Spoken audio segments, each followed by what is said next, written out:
Before we begin, I just want to say this video is mostly a tribute to the pre-Chapter 3 and 4 Deltarune community. Thank you to all the wonderful theorists and artists for entertaining us during the wait. This is my contribution before the community is changed forever. Feel free to play this in the background while you're doing work because I'm going to start rambling. Keep in mind that because Deltarune is coming out in 1 minute, this video is rushed, and so I don't go over Spamton's entire story or personality in depth like I would want to, but instead talk more about the parts that interest me or aren't as well known. Who knows, I may just add some more notes in the comments or something. Everybody knows about spam. With spam.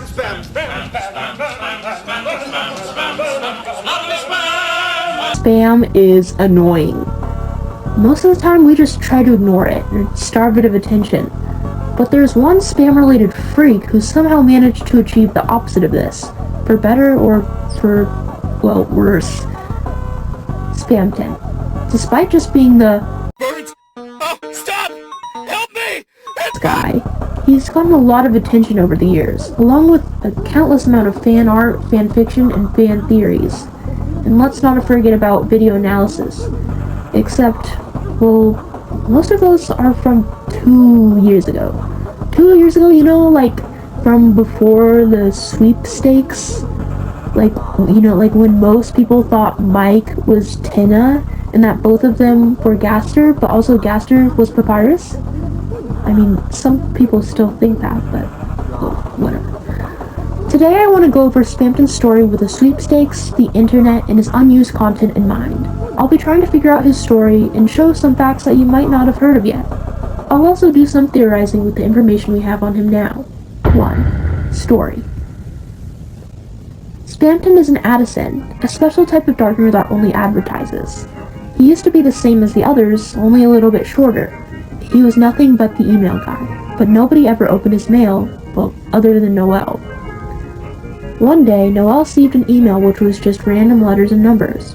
If you don't know, spam is sent in random letters like this to determine vulnerabilities in the spam filtering system on the target's computer. But this time, the email was sent like this on purpose. When Noel entered the string into cat petters out of curiosity, a floating blue circle appeared. A peepus. It was Spamton's gift to Noel for reading all his emails. Despite it being a gift, the peepus started to multiply and crash Noel's computer. What is interesting about this is when it took place.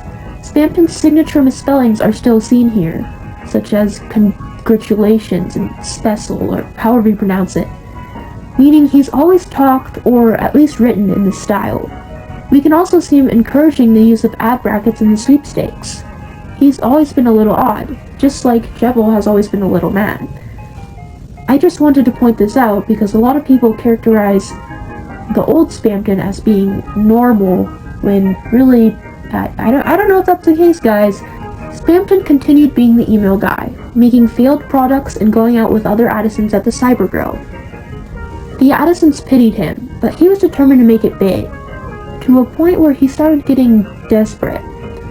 He somehow got into contact with someone over the phone. He was suddenly on the phone all the time, and got really good at his job. The Addisons became jealous, and stopped going out with him. After all, why did he deserve so much success so quickly? Spamton was notably hurt by this, and we can see that because it's one of the first things he mentions to us in-game, and he brings it up frequently.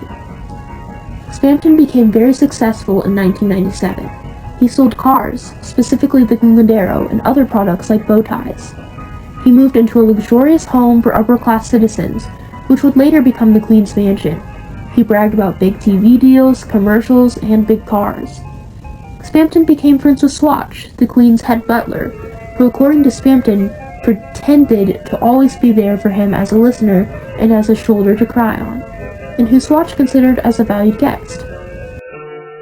But after a while, he stopped using his room. It seemed like whoever was helping him stopped. Something went wrong. His sales went down the drain, to zero. He spent all his time in the basement, praying. There are a lot of questions about what went wrong. Many theories include Gaster, Mike, or Tenna as options for messing everything up and/or being the person on the phone. During this time, Spamton's life was ruined. He was evicted, and from the way the eviction was described, it seemed very traumatic.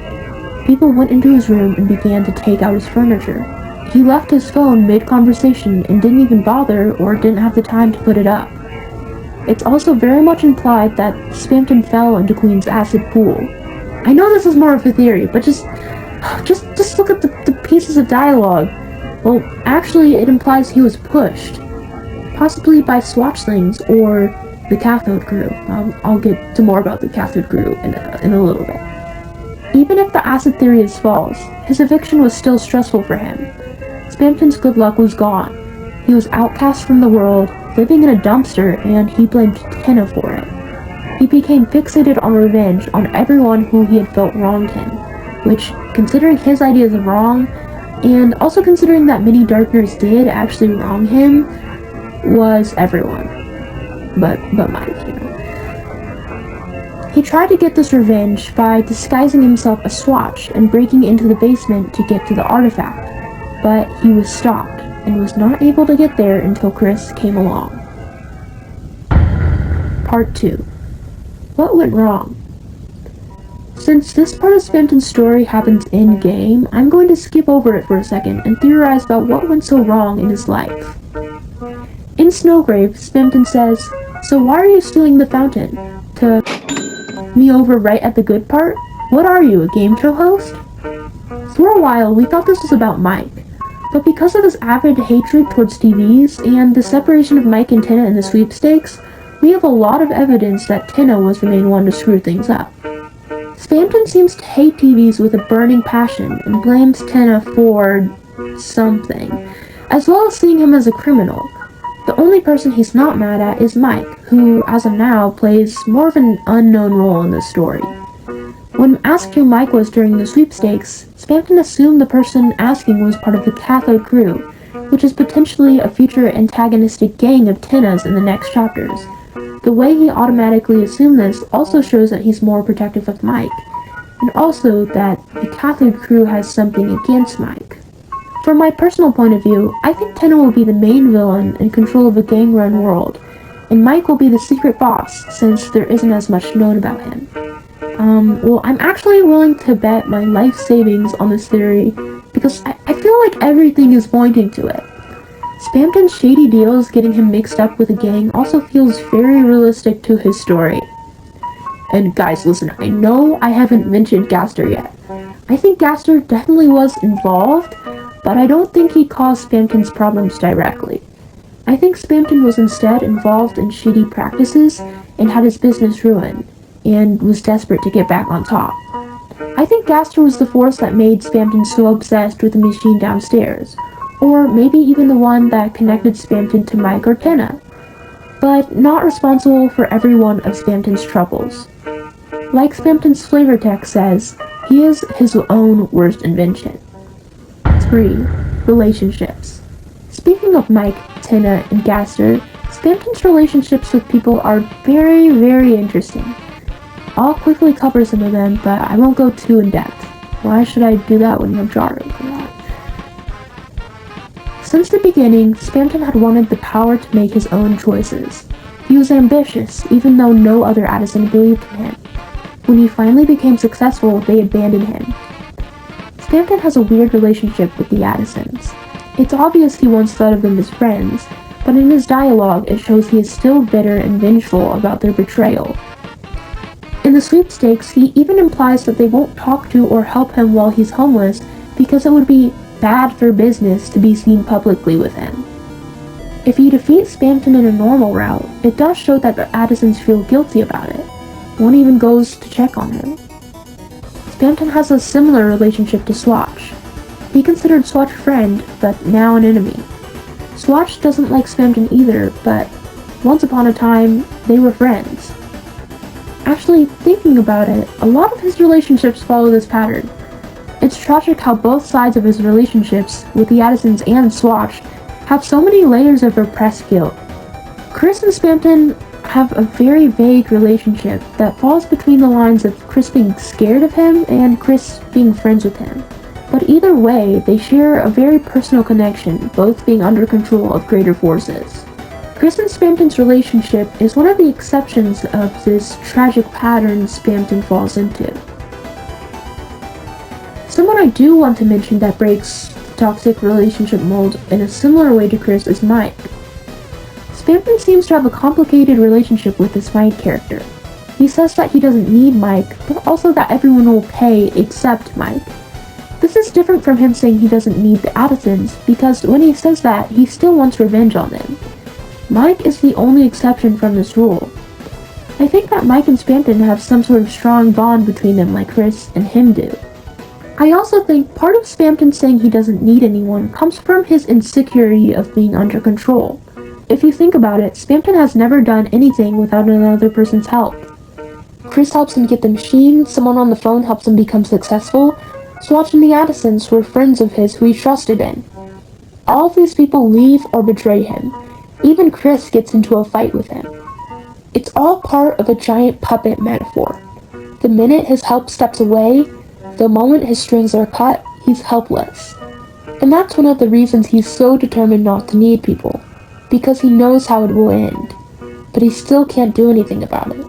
Snowgrave is different because he actually takes some control. His strings are never cut in this ending, he's only frozen.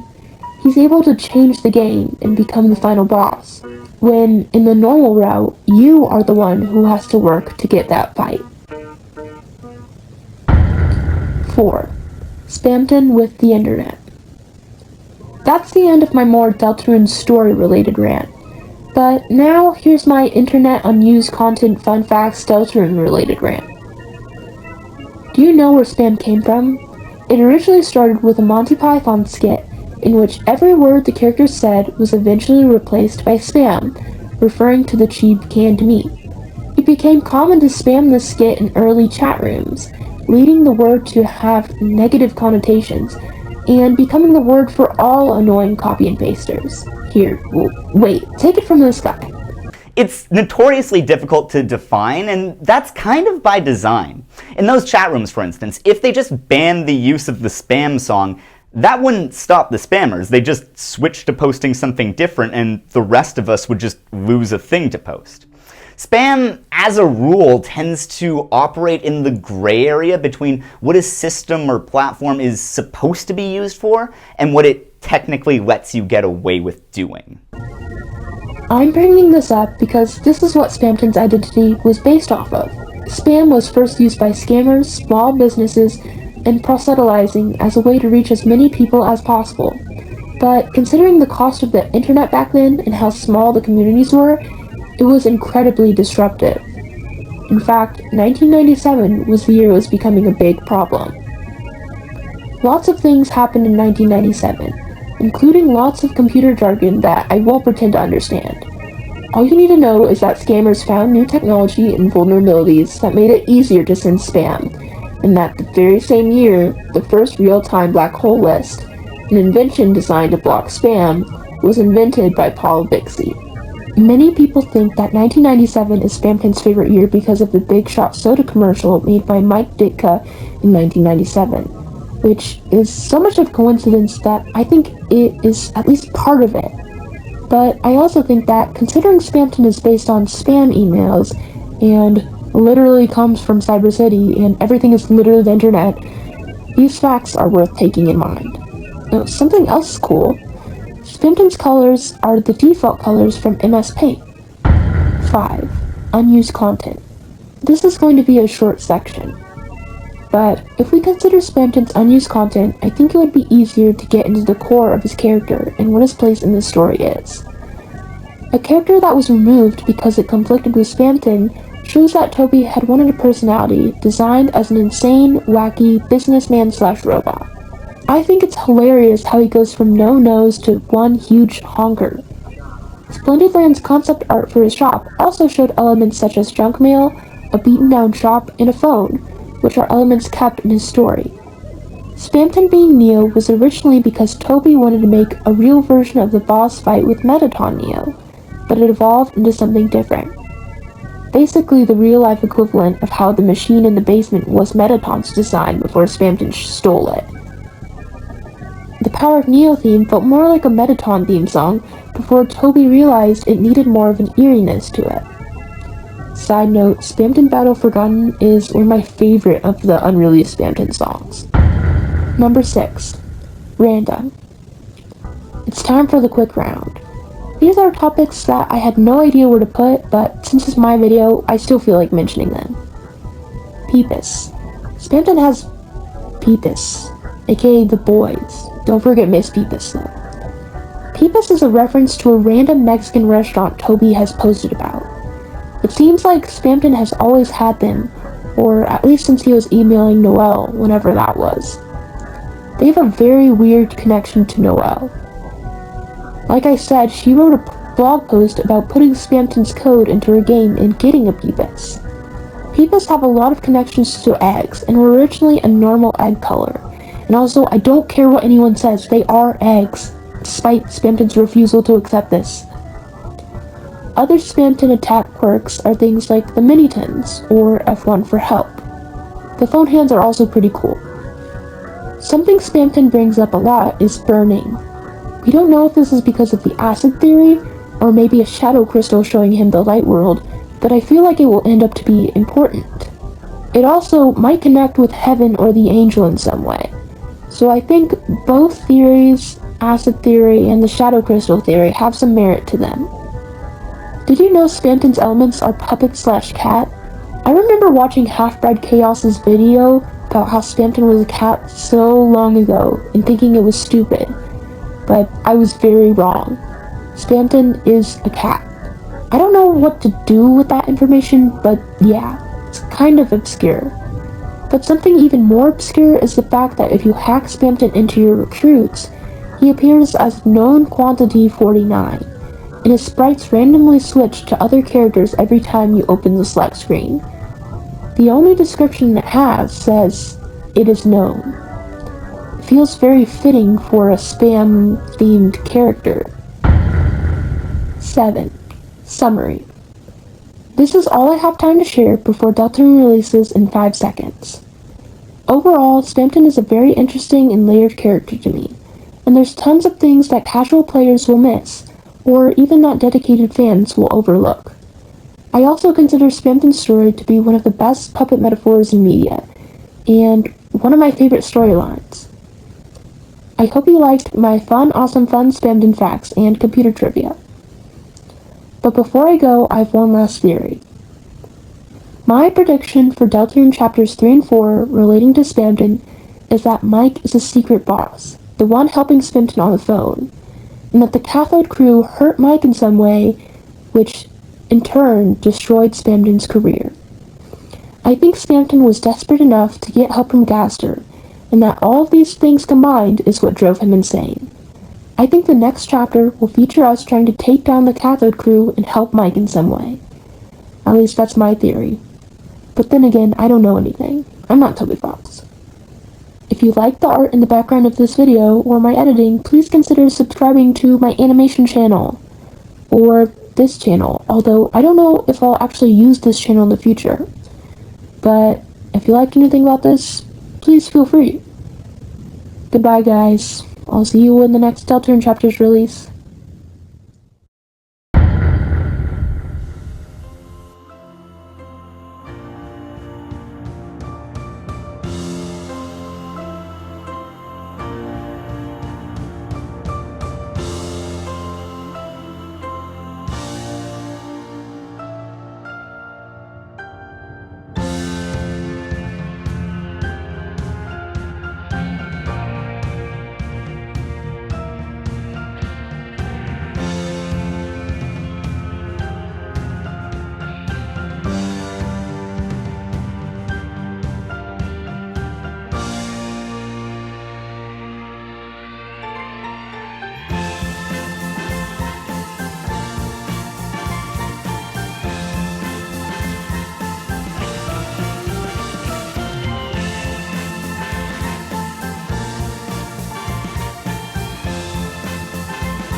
97.